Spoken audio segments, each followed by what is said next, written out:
Pabot nga ng 2 litrong unleaded, inom lang. Ala. Okay, JD. Po. Ano ang mangyayari pag inantay mo siya?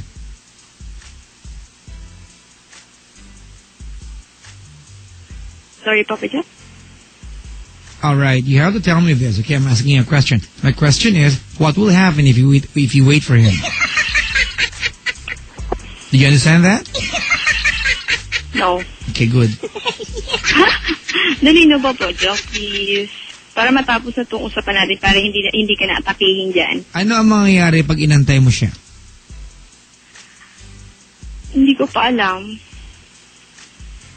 Hindi ko pa po alam kung ano mangyayari exact. Okay. What can you offer? Anong pwede mong i-offer sa kanya para balikan ka niya? At pagporsigihan na itaguyod yung family na meron kayo? Siguro yung ipakita ko sa family niya na... Not sa family niya. Just stop saying that! Ipakita ko sa kanya yung... Mahal ko siya. Stop proving yourself sa ibang tao. Sa relasyon na to, kayong dalawang importante. Tsaka na muna ibang tao. Sige po. Kayong dalawa nga hindi magkaintindihan eh. Ibang tao pa. Sorry.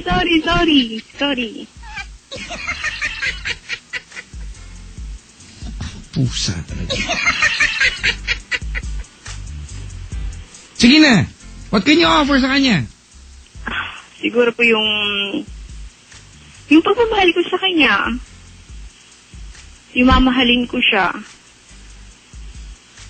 Tapos siguro, Papa Jack, sabihin na natin, kung may aantayin ako sa kanya, mag-aantay ako. At siguro, Papa Jack, iintindihin ko na lang. Iintindihin ko po siya.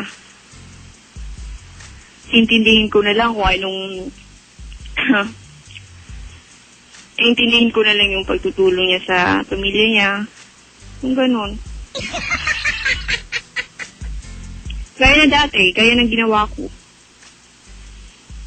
Na nag-antay ako ng ilang taon, iniintindi ko siya, minahal. Umasa. Papa Jack. Do you love him? Yes, I love him too much. Nox. Opo, Papa Jack. Talaga? I swear, I don't lie. Opo, Papa Jack. Sobrang mahal ko siya. Mm-hmm. Ano pa?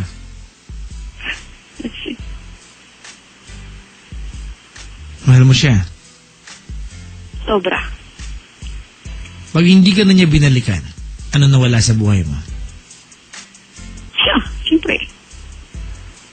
I mean, anong nawala sa buhay mo? Nawala nga siya.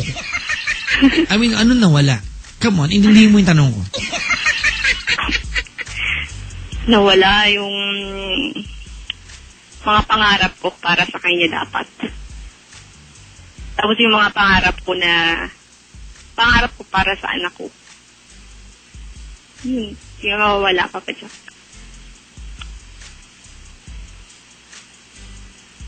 Alright.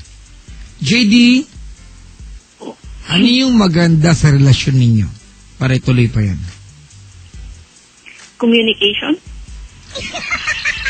Maganda? Yes, kasi yung kagandaan nun, Papa Jack, until now, may communication pa rin kami. Tapos, lagi din siya nagsasabi sa akin, I love you, I miss you. Nandun pa rin yun.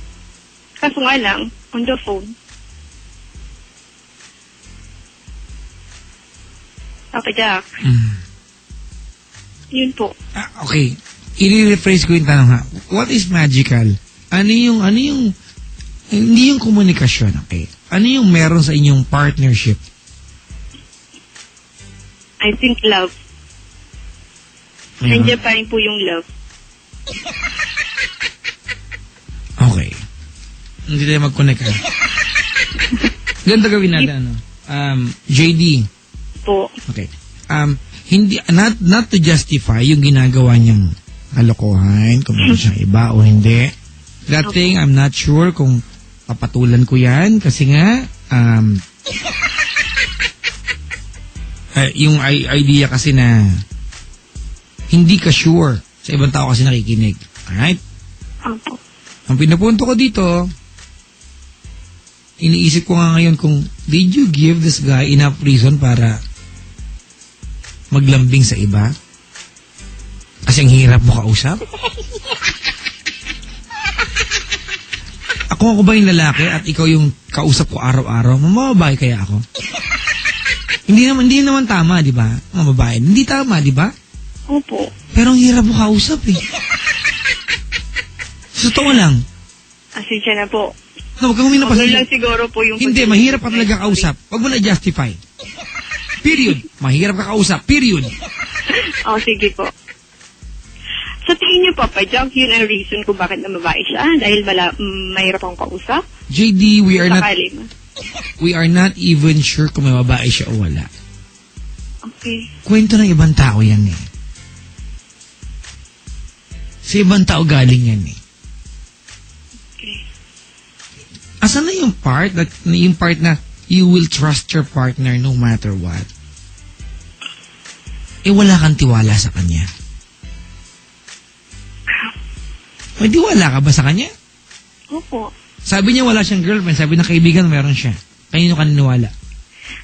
Siguro nagugulan lang po ako eh. Paano kasi kaya naman po ako naniwala dahil nakita ko po sa Facebook nila na magkasama sila.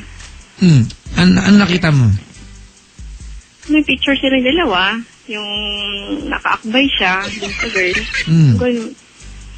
Yan. So may nakita ka? Opo. O, nagtanong ka sa kanya, ano sabi niya? Opo. Sabi niya, gininay niyo. Di daw yung girlfriend. Tapos, tinanong ko ulit sa kanya, mahal mo ba siya? Sabi niya, hindi. Oh, that's exactly what I'm trying to tell you. Ito yung pagkakataon, JD, di ba? Na you have to be patient. Ito mga kaibigan to, sa mga girls wala sabay sa atin, sa mga guys sabay sa atin. Meron kayong gustong tanongin sa inyong partner. Pag nagtanong kayo sa kanila, you have to make sure na pag nagtanong kayo, iparamdam nyo sa kanila na handa kayong makinig sa sagot. Importante yan eh. Magtatanong ka, pero ipaparamdam mo naman doon sa partner mo na pag nagkamali siyang sagot, baka pwede mo siyang saksakin sa liig. Pag nagtanong ka sa partner mo, you have to make your partner feel na pag nagtanong ka sa kanya, dapat handa kang makinig sa sagot. Ngayon nag-iisip ako, JD, nung nagtanong ka ba sa boyfriend mo, did you make him feel na ready kang makinig sa sagot? O pinaramdam mo sa kanya na kahit anong isagot niya, hindi ka maniniwala? Dalawang magkaiba kasi yan eh. Meron kasi yung taong nagtatanong para malaman ang sagot, may taong nagtatanong para marinig yung gusto niyang sagot. Alin ka sa dalawa? Yung nagtatanong na malaman ko kung anong sagot. Hindi.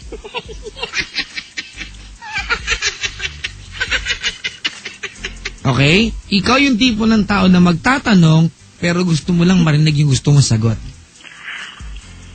No, Papa Jack, gusto ko lang, kaya nga po kung nagtanong para gusto ko malaman mismo sa kanya kung anong tamang sagot. O, ano sabi niya? Wala siyang girlfriend? Wala mali. po. O, anong paniniwala mo? Meron siyang girlfriend, di ba? Totally naniniwala ako. Ay, kampusang pero gala. hindi ko po maiwasan. Po. Nakita ko nga po na magkasama sila sa picture. Hindi na nagdudugtong! Papa Jack, pasensya na po. Sorry. Pero, ayawan.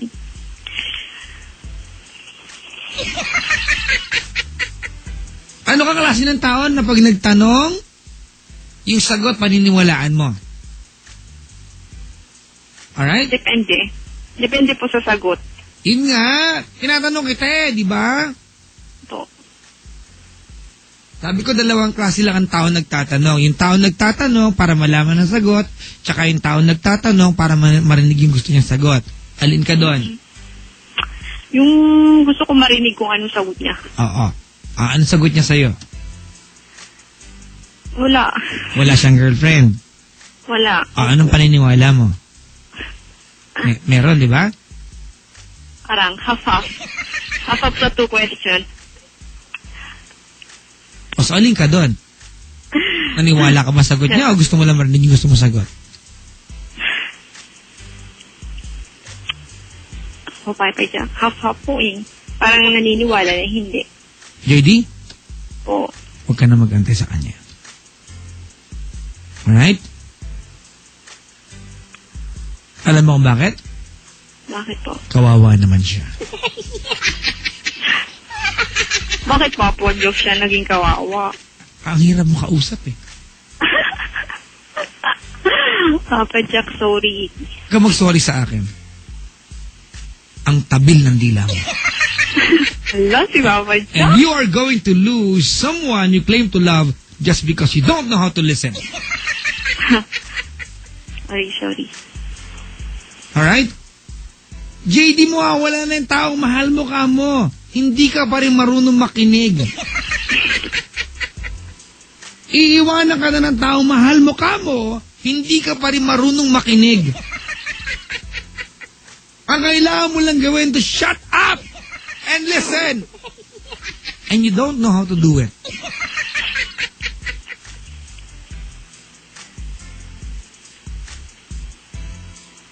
Nakaka-bad trip kang kausap. Nakaka-apektuhan ako. Huwag kang huminang pasensya sa akin, JD, wala kang kasalanan sa akin. I'm completely okay. Napafrustrate lang ako. Alam mo ba ito na-frustrate? Kasi kausap na kita na mag-iisang oras pero wala kang pinapakinggan sa akin. Ba't ka pa Pero naman tumawa? po, Papa Jack. Hindi, wala kang pinapakinggan. Ano napakinggan mo sa akin? Sabi mo, dali. Yung pinag-usapan natin a while. Hindi, ano ang naituro ko sa'yo ngayong gabi?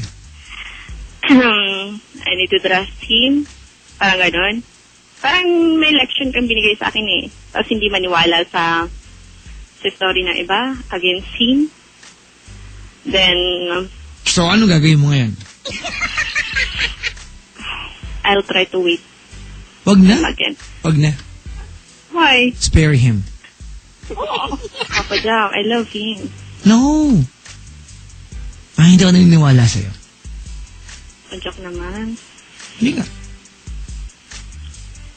I swear, I love him. Bakit di ka naniniwala sa kanya? JD, mga kaibigan, nilinamin ko lang po ano.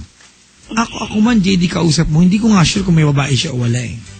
Hindi ko rin sure. Ako ba alam ko ba? Ano nang pakialam ko sa kanya? Di ba? Hindi ko rin alam kung may babae siya o wala. But my point is, you have to trust your partner more than anybody else. Dahil sa relasyon na yan, kayo importante. How you communicate.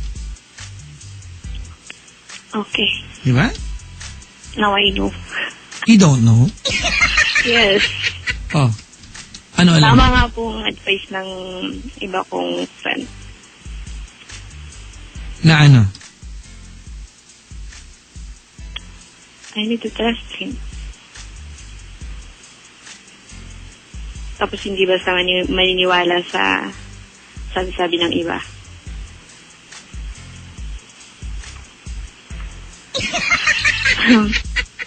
Anong gusto mo mensahe para sa kanya? Kung nakikinig man siya sa ngayon. Calvin, go ahead. Hello? Pangalan niya Calvin, di ba? Oh my job. Dali. Sige. Kung nakikinig man siya sa ngayon. Calvin? Sana hindi ma-proof niya sa akin na hindi niya ako niloloko. Dahil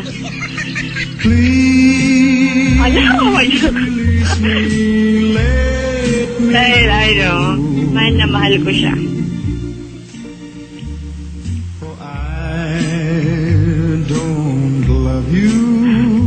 Sana huwag siyang gumawa ng paraan para hindi ko siya pagkatiwalaan. Ano ka mo? Hindi siya gumawa ng ibang paraan para hindi ko siya bad reason para hindi ko siya para hindi ako Papa Jack, hindi ako magduda sa kanya, ganun. At sana huwag siya magbabago sa pagmamahal sa akin at sa anak namin.